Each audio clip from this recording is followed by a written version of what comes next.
Indonesia. Nonsen, tak ada. Bahkan kalau Anda jeli melihat, Paulus itu menulis 13 buku bukan untuk orang Indonesia.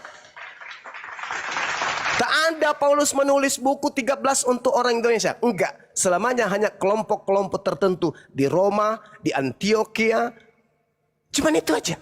Di Damaskus, hanya itu aja. Tidak ada perintahnya untuk kita. Kembali kepada pertanyaan saudara, bagaimana dengan orang Katolik yang membuat kemudian patung dan seterusnya? Setahu saya, berdasarkan kitab suci saya, tidak ada hukum yang datang kepada mereka.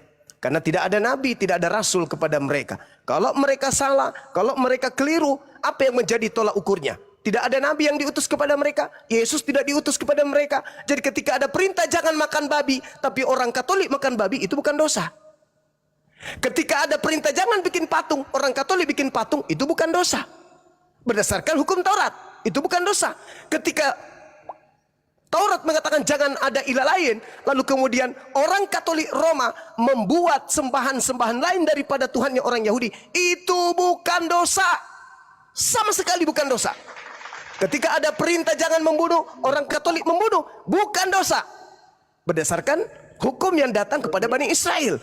Karena Taurat itu hanya diberikan kepada bangsa Israel dan tidak diberikan kepada bangsa lain. Mazmur 147 nomor 19 nomor 20. Hukumku yang datang kepada Yakub dan aturan-aturanku yang kuberikan kepada Israel tidak aku berikan kepada bangsa lain. Jadi kalau orang Katolik makan babi, makan orang, makan apapun, tidak dihukum berdasarkan hukum Taurat. Akan tetapi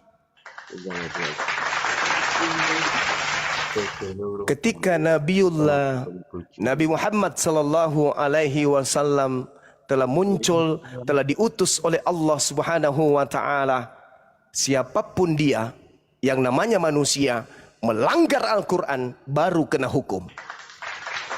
Kenapa?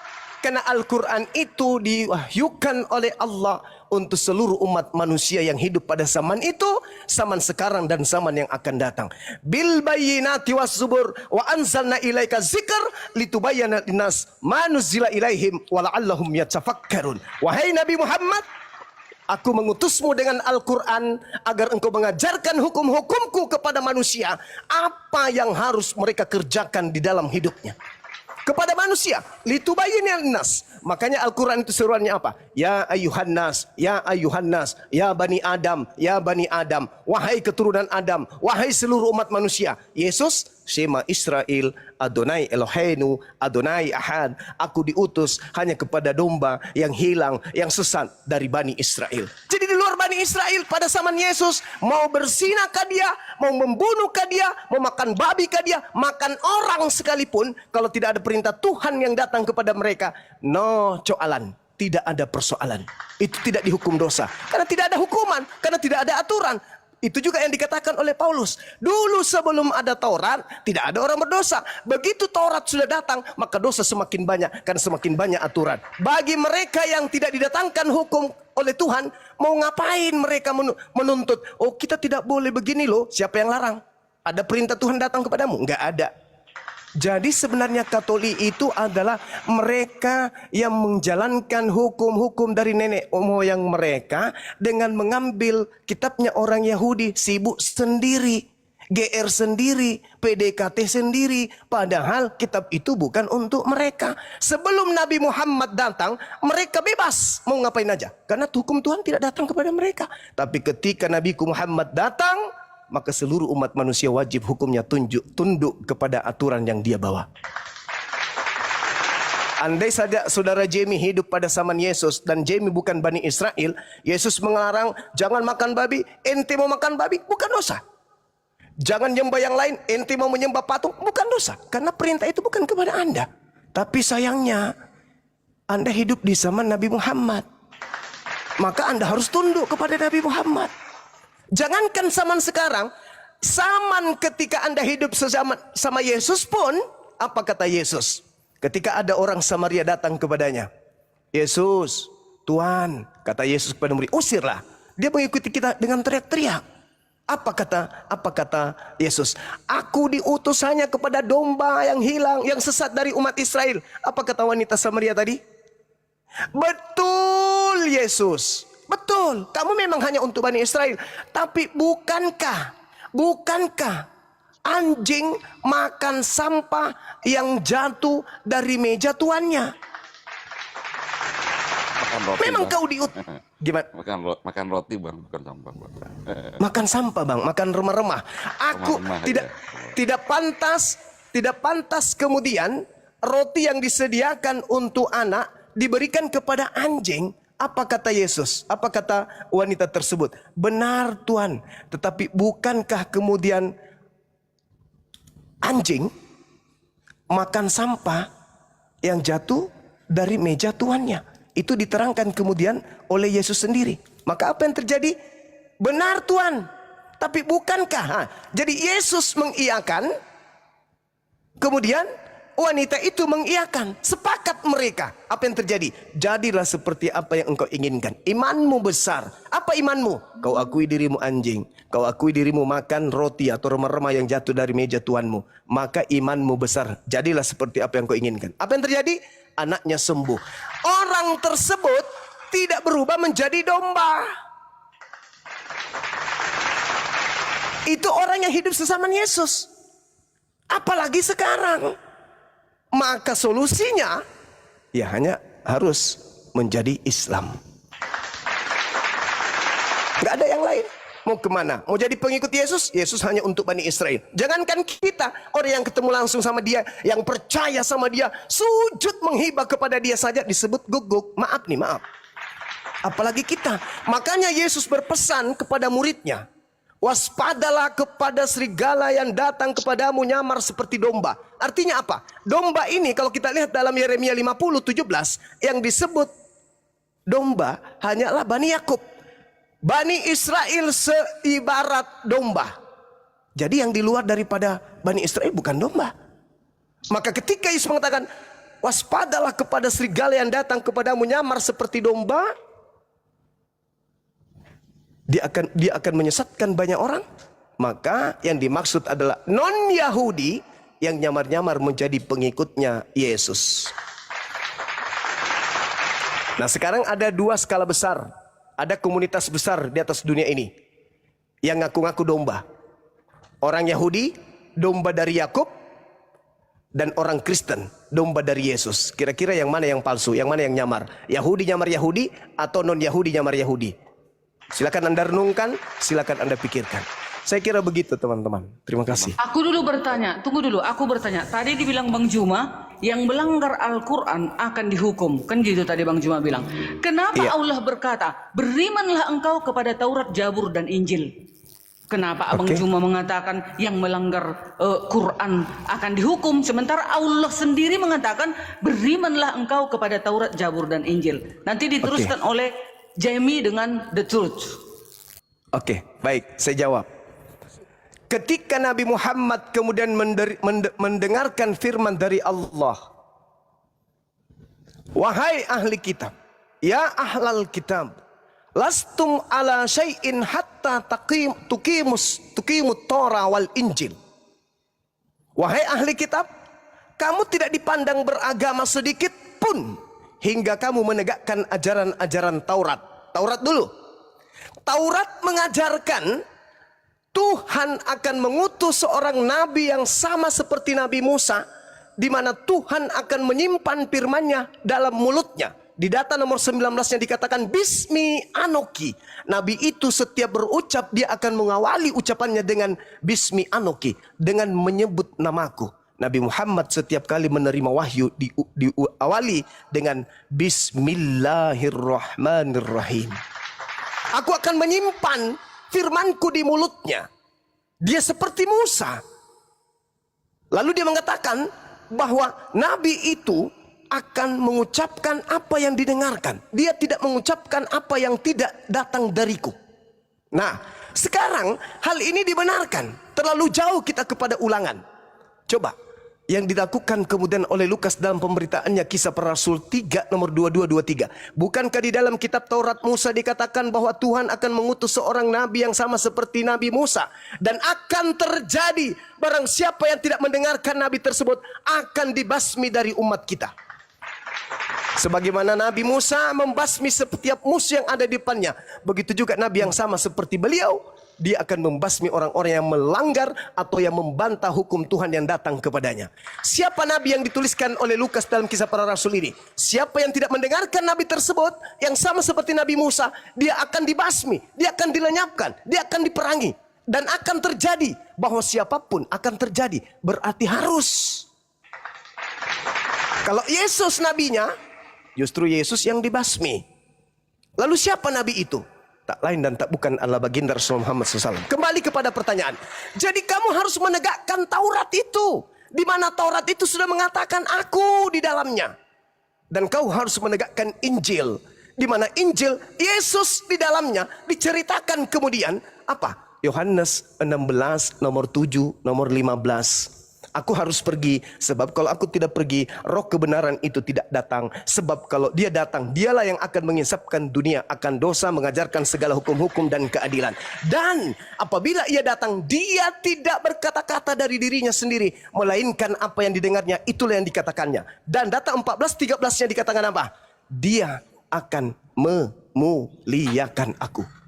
Jadi itu yang harus kau tegakkan, kata Nabi Muhammad. Ya ahlal kitab, lastum ala sa'in hatta tuqimu Torah wal Injil wa ma unsila ilaikum mir rabbikum. Wahai ahli kitab, kamu tidak dipandang beragama sedikit pun hingga kamu menegakkan ajaran-ajaran Taurat dan Injil dan Al-Quran yang diturunkan Tuhanmu kepadamu. Kenapa Nabi Muhammad mengatakan Al-Quran diturunkan kepada orang Yahudi, orang Nasrani? Karena memang litubayyina linnas, Al-Quran itu diwahyukan untuk kita semua, bukan hanya satu kelompok saja. Makanya kalau kita berbicara hukum Taurat seperti yang saya dengarkan dari Bu Darni tadi, bagaimana kalau saya harus mengikuti Taurat, habis binatang mati dan seterusnya? Itu kalau hukum Taurat masih berlaku sampai hari ini. Maka setiap orang yang haid harus kemudian berkorban 2 merpati. Dalam dunia ini, misalnya penduduknya 200 juta manusia, setengahnya perempuan, maka setiap bulan harus kemudian menyisihkan untuk dikorbankan 2 merpati. 200 juta bagi 2 berarti 100 juta. 100 juta bagi 2 ekor berarti setiap bulan kita harus menghabiskan 200 juta ekor merpati. Wow. Punah ya Bang. Punah merpati. Hukum Tuhan tidak berjalan. Makanya hukum itu hanya sampai kepada Yesus saja. Setelahnya datang kepada Nabi Muhammad SAW. Tetapi bagi Bani Israel, hukum yang datang kepada Nabi Musa tidak boleh mereka hentikan sebelum Nabi Muhammad itu datang. Setelah Nabi Muhammad datang, hukum yang datang kepadanya harus melebur. Di mana itu diterangkan? Dalam Al-Quran surah Al-Ma'idah ayat 15, ayat 16. Saya bacakan kepada saudara-saudara. A'udzubillahi minasyaitonirrajim. Bismillahirrahmanirrahim. Ya ahlal kitab, qad ja'akum rasuluna yubayyinu lakum. Apa tujuannya dia datang? Wahai ahli kitab, nabiku Rasulullah Muhammad sallallahu alaihi wasallam datang kepadamu, katsiran mimma kuntum tukhfuna minal kitab wa ya'funa an katsir. Datang nabiku, rasulku kepadamu, menjelaskan kepadamu banyak hal dari isi kitab yang kamu sembunyikan. Telah datang kepadamu cahaya, yaitu nabiku Muhammad, Nabi Muhammad, dan Al-Quran yang menjelaskan. Qad ja'akum minallah nur wa kitabum mubin yahdi bihi man ittaba ridwanahu subulas salam wa yukhrijuhum minaz zulumati ila nuri bi isni wa yahdihim ila siratim mustaqim. Dengan Al-Quran itu, wahai ahli kitab, aku Allah pencipta langit dan bumi akan memberi petunjuk kepada orang-orang yang mengikuti keridaanku kepada jalan keselamatan. Dan dengan Al-Quran itu pula aku Allah mengeluarkan manusia dari gelap gulita kepada cahaya dengan izinku dan menunjukkan mereka kepada jalan yang lurus. Setelah nabiku datang, ahli kitab dipanggil. Sini, nabiku sudah datang, memberikan kamu cahaya berupa Al-Quran, petunjuk jalan lurus. Maka ikutilah jalan keselamatan itu. Maka itulah jalan yang lurus. Dulu orang Yahudi boleh melakukan hukum Taurat, boleh. Tapi setelah Nabi Muhammad menerima wahyu, sejak itu pula mereka harus ikut kepada utusan yang terakhir, Rasulullah wa khataman nabiin. Saya kira begitu saudara. Silakan Dinda Alif Bang Juma, atau yang tunggu, lain? saya tunggu sebentar. Saya Silakan. sebentar dulu Bunda, saya mau Sebentar nanti dulu.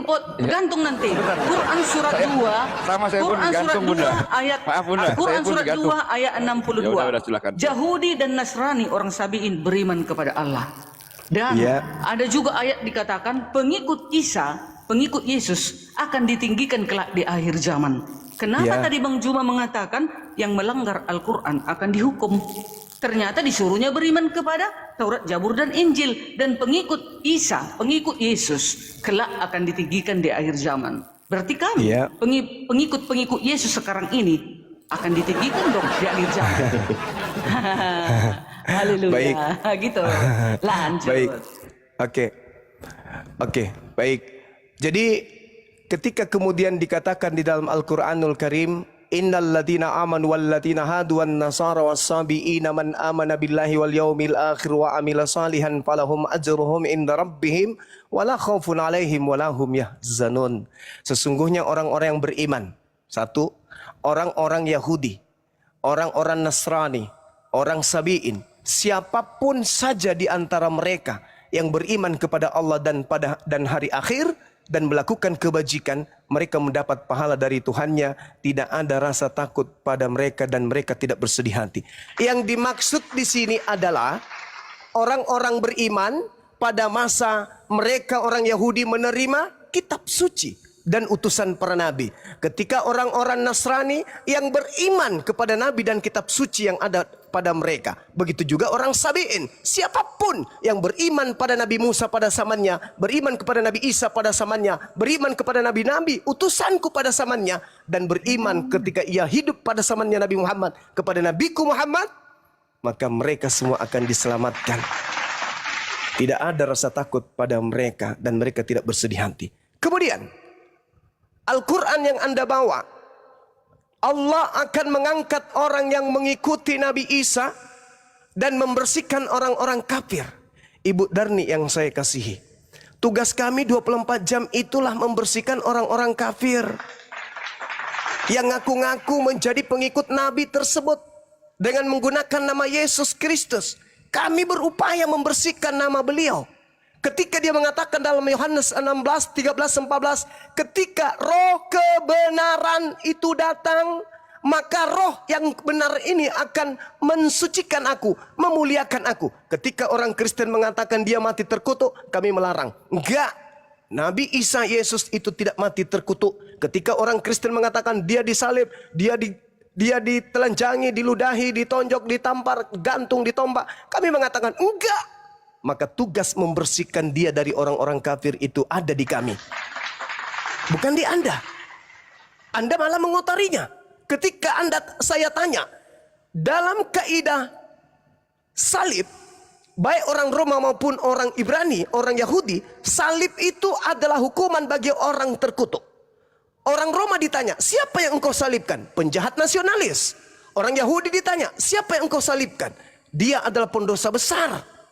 Kemudian Elohim yang kita tanya, Elohim, siapa yang engkau salibkan? Yang aku salibkan adalah orang yang melakukan dosa yang sepadan dengan hukuman mati, dan dia adalah orang yang saya kutuk. Lalu ditanya, apa salah Yesus kami sampai dia harus disalibkan? Apa jawaban orang Kristen? Yesus tak ada dosa. Yesus itu orang suci. Kenapa dia disalibkan? Karena dia menanggung dosa-dosa kami. Coba, miring pesawat, tabrakan mobil kita jadinya. Padahal salib itu secara definisi, baik secara historis sekalipun, itu hukuman bagi pelaku dosa besar yang sepadan dengan hukuman mati. Yesus ada nggak dikutuk oleh Elohim? Tidak. Sedangkan yang dikutuk oleh Elohim, rangkaian perintah dan ajakan bahkan kutukan dalam Bible, Perjanjian Lama, terkutuk.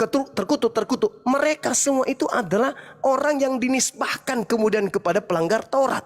Contoh, Ulangan 27 nomor 25. Terkutuklah orang yang makan suap. Sekarang antara Yesus dan Yudas, siapa yang makan suap? Yudas. Berarti siapa yang terkutuk? Orang Kristen mengatakan Yesus. Tabrakan pesawat. Yang dikutuk Tuhan itu yang makan suap. Ia melakukan dosa yang sepadan dengan hukuman mati. Ulangan 21 nomor 22-23. Apabila ada seseorang melakukan dosa yang sepadan dengan hukuman mati, lalu engkau hukum dia, jangan kau biarkan mayatnya semalam-malaman di atas tiang. Sebab orang yang mati karena orang yang digantung terkutuk oleh Elohim, jangan kau biarkan jasadnya menyentuh tanah yang diwariskan Tuhan kepadamu. Loh, kenapa harus ke situ Bang Suma? Yes, petunjuknya dari Paulus sendiri kok. Galatia 3 nomor 13. Kristus telah menebus kita dari kutuk hukum Taurat dengan jalan menjadi kutuk sebab ada tertulis, terkutuklah dia yang mati di atas tiang salib. Tertulis di mana? Cek per cek, ternyata di Ulangan 21 nomor 22 23. Ternyata yang tertulis di situ adalah yang dikutuk oleh Elohim. Kembali kepada Yesus. Apa dosa Nabi kami? Apa dosa Yesus kami? Sampai dia harus dikutuk. Oh, ternyata dosa maling ayam, dosa perkaos ibu kandung, perkaos anak kandung, membunuh ayah, membunuh anak, merampok, memperkaos dan korupsi, itu ditanggungkan kepada dia. Oh gitu. Jadi Nabi kami ini dikutuk karena dosa-dosa maksiat kalian. Oh, hebat kali.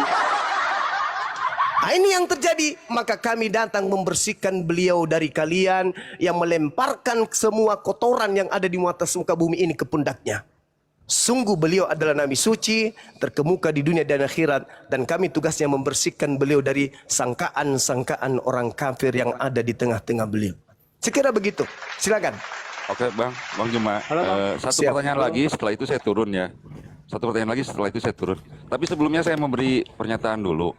Saya orang Katolik, saya tidak pernah menyembah patung, minimal diri saya pribadi ya. Jadi kalau ada orang berkata orang Katolik menyembah patung, itu sesat dan menyesatkan. Saya pernah merusak satu patung Yesus, tangannya patah sama saya, satu salib pernah jatuh. Berarti kalau saya menyembah patung seperti itu, mungkin saya udah masuk neraka tingkat berapa nanti di hari akhir ya. Tapi saya tidak merasa seperti itu. Jadi tolong jangan sesat menyesatkan lagi untuk yang di atas. Oke Bang Juma, pertanyaan terakhir ya. Bang, Siap. maaf nih Bang. Saya senang Gak sekali apa. bisa ngobrol langsung dengan Abang nih. Enak banget, enak. Semoga sukses Bang. Ini pertanyaan terakhir Bang. Amin. Saya udah melihat Abang ini ibaratnya fasih banget, baik itu dalam Quran maupun dalam Alkitab. Makanya tadinya saya mau nanya sama Bang Tahta, cuman dia udah keburu turun. Nah kebetulan ada Bang Juma udah turun lagi. Oh, Abang orang yang paling layak. Saya mau nanyakan gini Bang, menurut pengalaman Abang, menurut pengetahuan Abang yang udah fasih di dua ajaran gitu, menurut Abang pribadi, apakah namanya Yesus Kristus itu orangnya sama dengan Nabi Isa alaihissalam, Bang? Itu aja. Oke. Bang. Terus sama sebabnya kenapa, diterangkan sebabnya kenapa gitu Bang. Itu terakhir Bang. Baik. Makasih ya Bang. Baik. Dalam tradisi agama Samawi, Yahudi, Nasrani, Islam, kita menemukan keadaan di mana pernah diutus seorang nabi lahir tanpa ayah. Jadi oknum yang kita ceritakan ini sama dalam posisi tersebut. Lahir tanpa ayah, kita ceritakan oknum yang sama dengan konsep teologis yang berbeda. Teologi yang berbeda. Kami mengatakan dia tidak disalib, saudara Kristen mengatakan tidak disalib. Itu poin yang pertama. Yang kedua, artinya ketika Islam dengan Al-Qur'annya ini beriman bahwa dia adalah Nabiullah yang diutus kepada Bani Israel, lahir tanpa ayah. Kami kemudian mendengarkan wahyu dari Al-Qur'an. Surah Al-Maidah ayat 116, apa kata Allah? Wa isqalallahu ya Isa bin Maryam, a anta qulta linnas tahizuni wa ummi. Wahai Nabi Isa, apakah engkau yang mengajarkan manusia untuk menuhankan dirimu selain daripada aku? Apakah kau yang mengajarkannya? Nabi Isa mengatakan, qala subhanaka ma yakunu li an aqula ma laysa li bihaqq. Nabi Isa mengatakan, maha suci engkau ya Allah, aku tidak mengatakan apa yang bukan hakku untuk aku katakan dan aku sampaikan. Apa yang aku sampaikan kepada mereka? Ma qultu lahum illa ma amartani bi ani abudullah rabbi wa rabbakum. Aku hanya mengatakan kepada mereka sembahlah Allah Tuhanku dan Tuhanmu. Lambat laun saya bertumbuh menjadi seorang Muslim. Saya baca Bible. Ternyata Yesus mengatakan di dalam Yohanes 12:49, aku berkata-kata bukan dari diriku sendiri. Apa yang aku katakan adalah apa yang diberikan Tuhan untuk aku katakan dan aku sampaikan. Itu yang aku katakan. Dan aku juga menemukan di dalam Yohanes 20, wahai Maria, jangan kau sentuh aku, tapi pergilah kepada saudara-saudaraku, katakan kepada mereka, aku akan pergi kepada Tuhanku dan Tuhanmu. Ma qultu lahum illa ma amartani bi ani abudullah rabbi wa rabbakum, Tuhanmu dan Tuhanku. Yohanes 4 nomor 22, aku dan muridku menyembah Tuhan yang kami kenal, dan kalian menuhankan apa yang kalian tidak kenal. Ini melalui proses perjalanan. Lalu kemudian bagaimana dengan pertanyaan? Apakah sama? Dari pola yang Anda dengarkan tadi jelas sama. Nah, apakah ada yang bisa membantu untuk lebih menguatkan? Ada. Di mana itu? Al-Quran. Wa idza husiran nasu kanu lahum bi ibadatihim kafirin.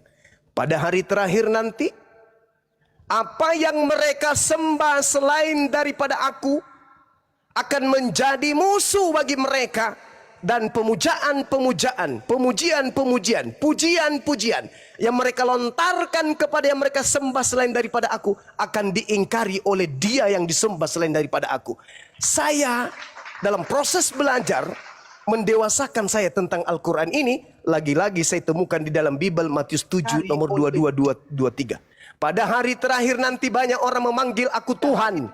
Akankah kami bernubuat demi namamu, mengusir setan pakai namamu, bermujizat pakai namamu? Pada hari itulah aku akan berterus terang kepada mereka, enyahlah daripadaku, aku tidak mengenal engkau, kalian semua adalah pembuat kejahatan.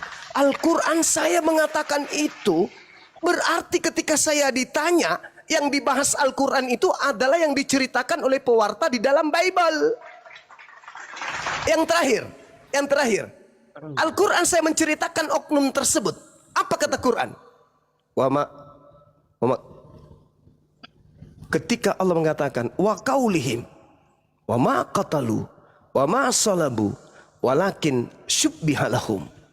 Mereka tidak membunuhnya, mereka tidak menyalibkan, tetapi mereka diserupakan dengan keadaan tersebut. Artinya penyaliban itu terjadi, pembunuhan itu terjadi sesuai dengan keadaan yang mereka alami, tetapi bukan Nabi Isa yang mereka bunuh. Nah, bagaimana dengan Bible? Rupa-rupanya Bible kalau ditanya tentang Yesus dan Nabi Isa, kesamaannya sudah saya paparkan. Ternyata Yesus berpesan agar waspada kepada yang palsu. 2 Korintus 11 nomor 4 Paulus mengatakan ada Yesus lain. Matius 24 nomor 23, 24, 25, 26 ada Yesus lain. Yesus mengatakan ada Yesus lain selain daripada aku. Paulus mengatakan ada Yesus lain selain yang Paulus ajarkan. Berarti ada dua. Berarti wa makatalu wa masalabu walakin syubbiha lahum. Benar, berarti ada dua. Ada yang mereka kira Yesus, tetapi bukan Yesus. Waspadalah kepada penyesat yang datang kepadamu dengan memakai namaku dan berkata, akulah Kristus. Mereka akan menyesatkan banyak orang. Jadi apabila ada orang berkata, ada Kristus di sini, ada Kristus di sana, jangan kamu percaya. Sebab Kristus palsu dan nabi-nabi palsu akan muncul dan akan melakukan banyak mujizat, sekiranya mungkin menyesatkan orang-orang pilihan juga. Camkanlah, aku telah mengatakannya kepadamu terlebih dahulu. Jadi apabila ada orang berkata bertemu dengan Kristus di gurun, Kristus dalam bilik, jangan kamu percaya. Wow, berarti Yesus mengatakan ada Kristus palsu. Berarti Al-Quran tidak salah dengan mengatakan mereka diserupakan untuk mereka tentang keadaan penyaliban tersebut. Wa ma qatalu wa ma salabu walakin syubbiha lahum. Saya kira begitu saudara, tinggal Anda renungkan. Berarti ya? Kesimpulannya sama atau tidak, Bang? Kesimpulannya antara Nabi Isa alaihissalam dengan Yesus yang datang di tengah-tengah Bani Israel yang berpesan akan datang Yesus palsu, itu adalah oknum yang sama dengan pola kristologi yang berbeda. Tentang apologet ini memang penting untuk kita bahas. Maka saya katakan ketika saya tanya, apakah sama? Sama. Yang membedakannya adalah Al-Quran memberikan informasi dari langit, sedangkan Kristen, Bible memberikan informasi dari catatan-catatan wartawan yang ada pada zaman tersebut. Sumber kita berbeda. Sumber saya adalah langit, sumber Anda adalah bumi. Maaf Bang, boleh menyanggah Bang? Silakan. Bang Juma. Silakan. Bang, silakan sama Abang kalau misalkan ada kata itu langsung kata saya yang salah, pernyataan saya yang salah dipotong. Saya udah menuliskan di sini persamaan Yesus dan Nabi Isa Al-Masih ya. Kalau menurut pandang ini persamaannya Bang Juma. Kalau menurut dari Kristen, Yesus itu adalah utusan dari Allah, pembawa firman. Dari sudut pandang Muslim pun itu utusan Allah membawa firman. Sama Bang, setuju ya Bang? Sama. Oke. Ya. Yang kedua, menurut Kristen, Yesus itu lahir dari rahim perawan suci. Menurut pandangan Islam, Nabi Isa lahir dari rahim perawan suci. Sama ya Bang? Sama. Oke. Yang ketiga, melakukan banyak mukjizat Yesus itu. Yang dari sudut pandang Muslim, Nabi Isa melakukan banyak mukjizat. Sama tuh yang Mbak. Masih ya? Ya. Oke ya. Yang keempat, menurut pandangan Kristen, Yesus itu anak yang suci atau kudus. Demikian pula dengan umat Muslim mengatakan Nabi Isa Al-Masih adalah anak yang suci dan kudus. Sama ya Bang ya? Iya, sama. Tapi ini perbedaan yang mendasarnya Bang. Yang makanya saya meragukan sama itu begini Bang. Ini perbedaannya ya. Dari Kristen mengatakan mempunyai sudut pandang sebagai berikut. Yesus Kristus itu adalah manusia, utusan, dan juga Tuhan. Sedangkan dari Muslim, dia itu cuma manusia, nabi, dan utusan Allah. Itu beda, betul ya Bang ya? Saya pendapatnya ya? Betul. Siap. Oke. Yang kedua, ibunya Maria. Menurut Kristen, ibunya Maria. Sedangkan menurut Muslim, ibunya Maryam. Tidak jadi masalah, itu mungkin bahasa, pasti itu dibantah. Oh itu bahasa, oke. Tapi emang beda lah tulisannya gitu ya Bang ya? Sementara ini Iya. ya? Oke. Karena di Kristen itu, di Muslim dulu ya Bang ya. Di Muslim itu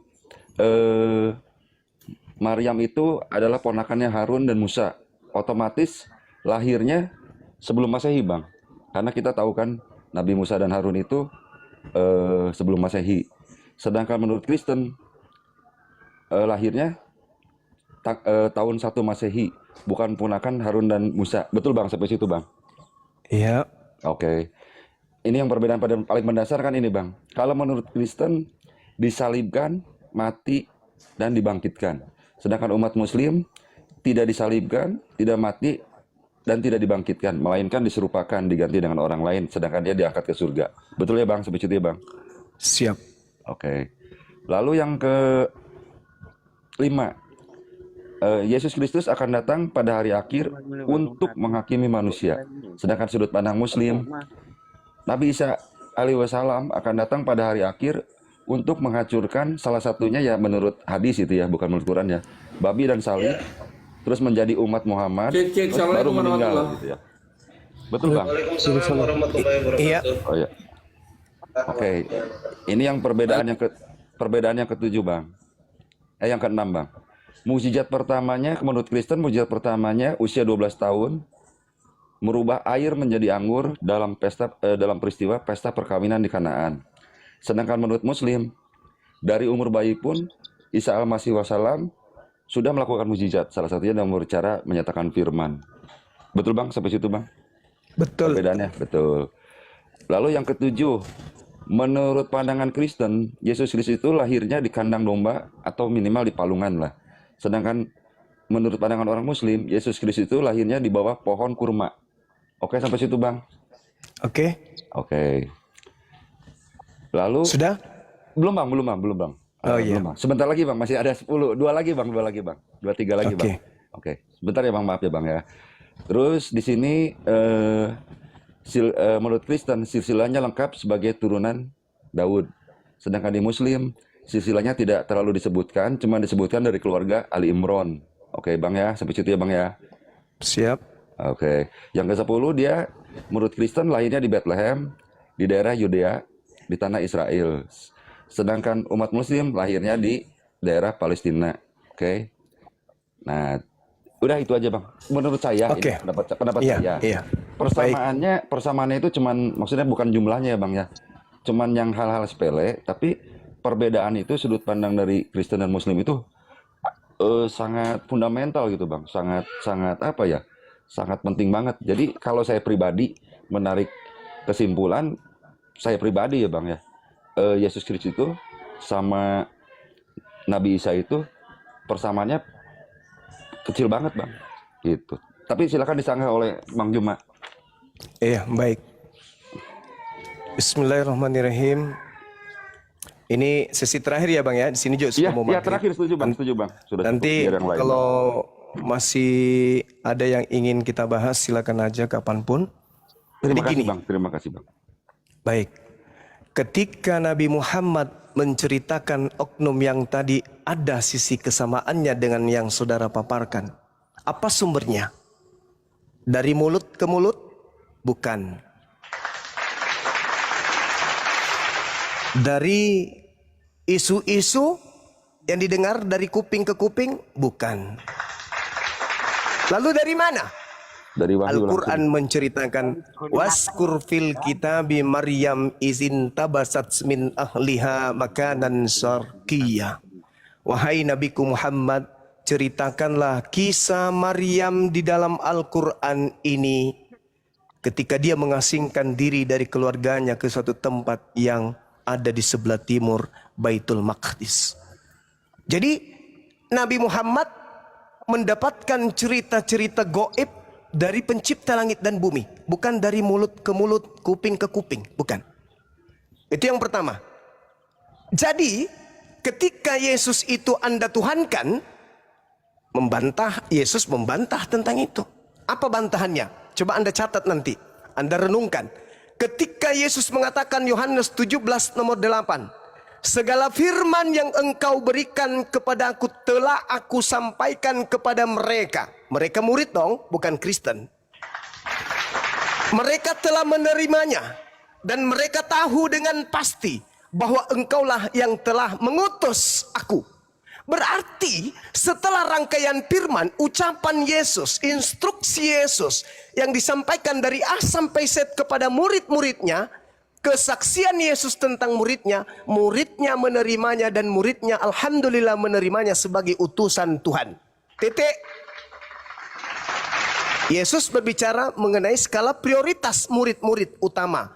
Semua firman, semua tinta merah lah ceritanya di dalam Bible, semua telah diberikan kepada murid, murid menerimanya dan meyakini itu yang memberikan kepadanya adalah utusan Tuhan, bukan Tuhan. Satu. Yang kedua, kesaksian Yesus. Siapa Yesus menurut Katolik? Oh, tidak diragukan lagi, Yesus Tuhan. Siapa Yesus menurut Paulus? Oh, sudah pasti Yesus adalah Tuhan yang turun ke bumi, mengambil rupa manusia, tidak mempertahankan keteosannya, melainkan mengosongkan diri dan mengambil rupa hamba. Jelas itu. Tapi apakah itu yang menjadi rujukan? No. Yang menjadi rujukan adalah lisannya Yesus. Siapa Yesus menurut Yesus? Baca Yohanes 5 nomor 36. Ada kesaksianku yang lebih penting dari kesaksian Yohanes Pembaptis. Ingat Bung, kalau kita lihat dalam Matius 21 nomor 31, orang yang disebut pesundal, pemungut cukai, rentenir, lebih dulu masuk surga karena mereka mendengarkan ucapan Yohanes. Tidak ada salib-saliban, enggak ada. Kata Yesus, pesundal dan pemungut cukai lebih pertama, lebih utama, lebih duluan masuk surga karena mereka mendengarkan ucapan Yohanes. Begitu tingginya Yohanes ini. Tetapi jatuh posisi Yohanes ketika Yesus mengangkat bicara dan mengangkat kesaksian. Ada kesaksianku yang lebih penting dari kesaksian Yohanes. Bahwa semua mukjizat yang aku lakukan, semua pekerjaan yang aku lakukan, pekerjaan itu yang aku lakukan sekarang dan pekerjaan itu yang bersaksi tentang aku bahwa Bapa yang telah mengutus aku. Wow. Di depan muridnya menurut Yesus dirinya utusan Bapa. Di depan dirinya sendiri, kesaksiannya dirinya adalah utusan Bapa. Bahkan kunci surga dia buka oleh Yesus. Apa katanya? Yohanes 17 nomor 3. Hidup kekal itu adalah mereka mengenal Engkau satu-satunya Tuhan yang benar dan mengenal Yesus sebagai utusan. Keren. Jadi pola pembedanya kita itu, terima kasih. Ketika orang Kristen mencoba kemudian ingkar kepada Tuhan yang maha kuasa dengan melantik anak manusia itu setara sehakikat dengan dirinya. Itu adalah pengingkaran yang sangat dibenci oleh Allah. Sangat dibenci oleh Tuhan. Jangan ada ilah lain di hadapanku. Sebab aku adalah Tuhan pencemburu. Hari ini Anda sudah mengakui kesalahan fatal yang dilakukan Katolik adalah Yesus anak manusia. Rasul katanya, Nabi katanya, penyampai firman katanya. Tapi ada embel-embelnya. Tuhan itu sendiri yang datang dalam rupa manusia. Disitulah fatalnya. Yang kedua, saya tidak menanggapi semuanya kawan ya. Yang kedua, ketika Anda berbicara silakan. Nabi Isa dan Yesus itu berbeda karena dia adalah saudara Harun dan Musa. Bung, kalau Anda membaca Roma 1 nomor 3, harusnya Anda malu untuk membawa data ini. Kenapa? Di situ dikatakan Yesus adalah berasal dari sperma Daud. Kalau kita berbicara secara ilmu pengetahuan, yang disebut sperma itu adalah cairan yang terpancar dari penis. Karena ini berbicara Daud, berarti cairan itu wajib hukumnya terpancar dari penis Daud. Pertanyaan saya secara ilmu biologi, adakah dokter yang bisa menjelaskan berapa lama kemudian sperma itu bisa bertahan untuk bisa membuahi di luar daripada rahim? Kalau tidak ada pengawet, tidak ada tempat untuk mengawetkan sperma Daud ini untuk disimpan di rahimnya Maria itu butuh berapa lama? Sedangkan antara zaman Daud dengan kemudian zaman Maria itu ratusan tahun. Dan Alkitab Bible Anda mengatakan Yesus adalah anak Daud. Pertanggungjawabannya ketika Al-Quran dikriti ukhta Harun, saudara Harun, maka saya juga minta pertanggungjawaban. Ketika Bible mengatakan Yesus adalah anak Daud, kenapa saya ambil Daud? Kenapa bukan Abraham? Kenapa bukan Adam? Padahal silsilahnya jelas anak Adam, anak Abraham, anak Daud. Maaf bang, bukan anak Daud bang, keturunan Daud bang. Yang saya tadi bilang. Tapi dikatakan di kitab saudara anak Daud, ben Daud. Bukan keturunan. Makanya saya mencoba mengambil Roma 1 nomor 3. Spermato Daud berasal dari sperma Daud. Jadi, kalau dikatakan ukhta Harun sama seperti saya, Bang Suma adalah saudara-saudara Kahar Musakkar. Bang Suma adalah saudara Sultan Hasanuddin. Bukan berarti saya sesama dengan beliau orang-orang mulia ini. Tetapi saya saudara. Bang, boleh saya saudara. Ada keturunan ya bang, ada boleh keturunan gitu bang? ya.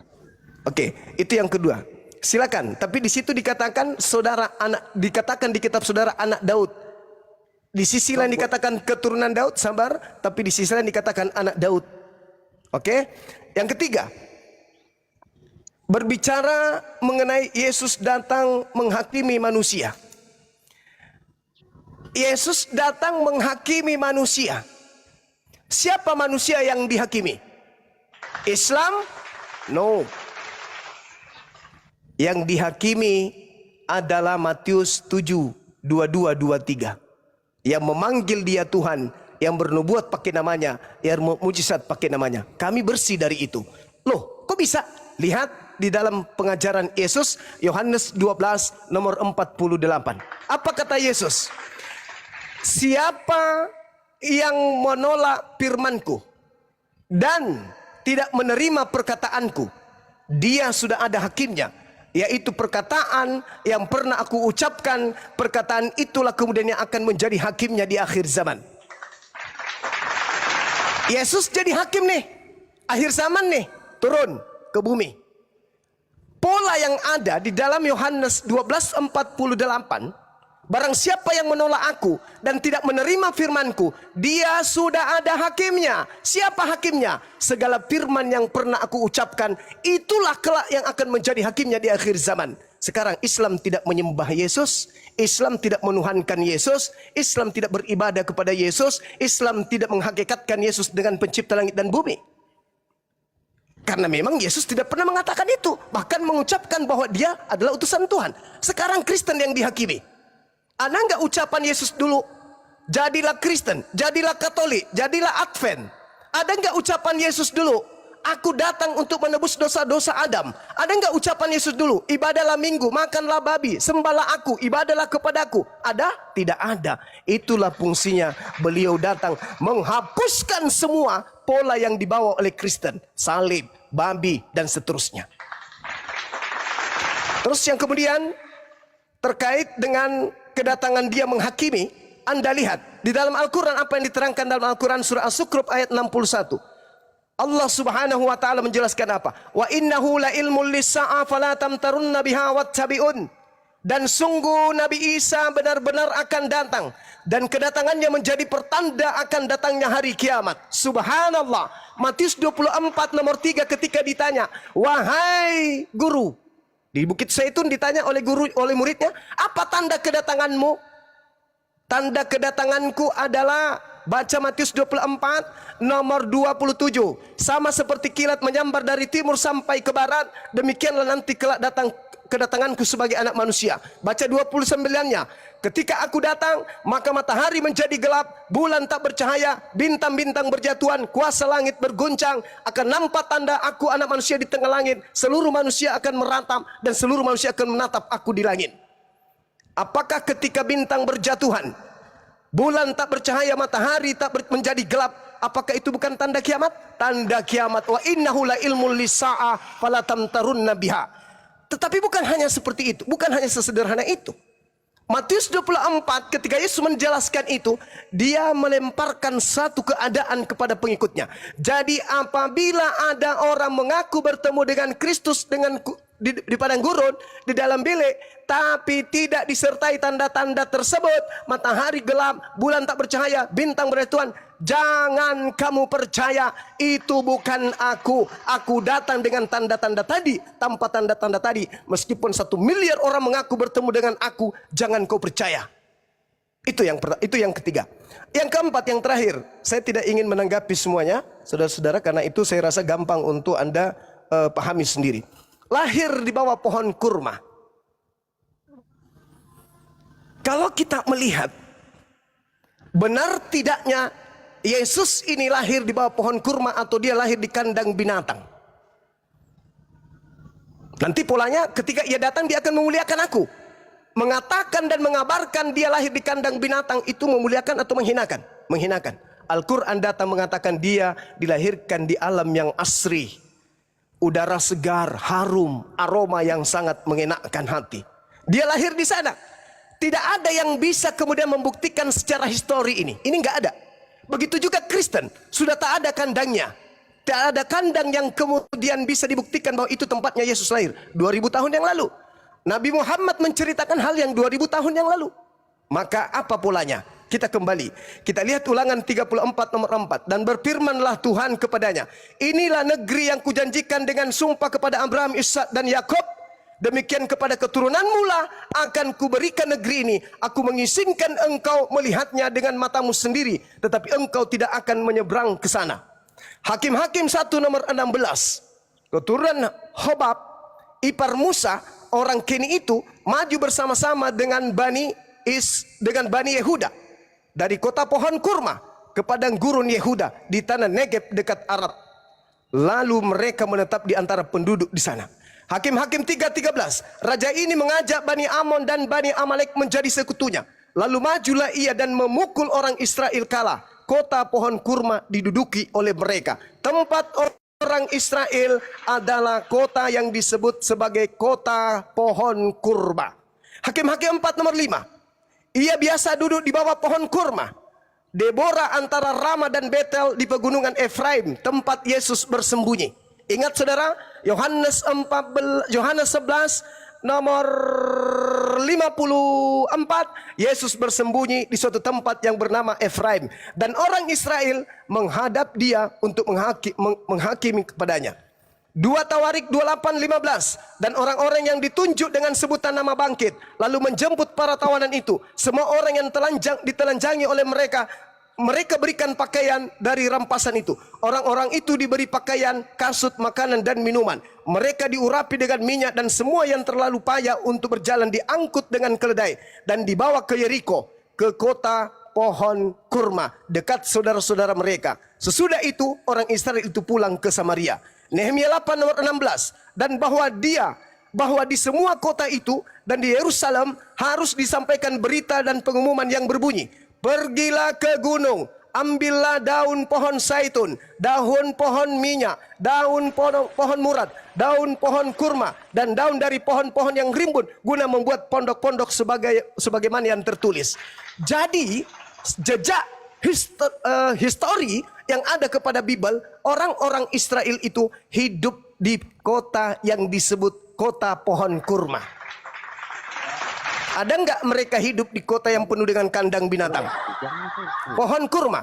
Dan silakan Anda buktikan sendiri, informasi yang saya temukan, bisa Anda buka di Google, bahwa orang-orang Yahudi sekarang ini membudidayakan bibit pohon kurma yang mereka temukan, dan mereka mengatakan bibit ini, biji-bijian ini berasal dari 2000 tahun silam. Silakan Anda buka Google, Anda temukan di sana orang-orang Yahudi, ilmuwan mereka menemukan, ya, itu tertulis tuh, tumbuhan pohon kurma dari biji yang berasal dari zaman Nabi Isa. Ini yang kita punya. Coba yang asing, yang netral. Di situ ditemukan bahwa para pakar menemukan biji-bijian dan mereka melestarikan sekarang ini tumbuh pohon kurma yang hidup 2000 tahun yang lalu.